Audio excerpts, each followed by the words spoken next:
என்ன காயலான போதும் என் மேனி தாங்கிக் கொள்ளும் உந்தன் மேனி தாங்காது செந்தேனே. எந்தன் காதல் என்னவென்று சொல்லாமல் ஏங்க ஏங்க அழுகை வந்தது.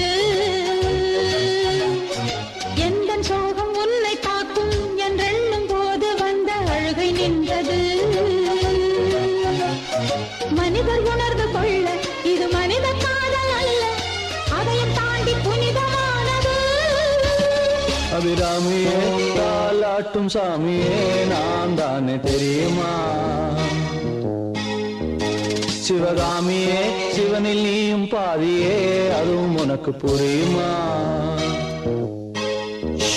சுபலாலி லாலியே லாலி லாலியே அபிராமி லாலியே லாலி லாலியே அபிராமியே தாலாட்டும் சாமியே நான் தானே தெரியுமா?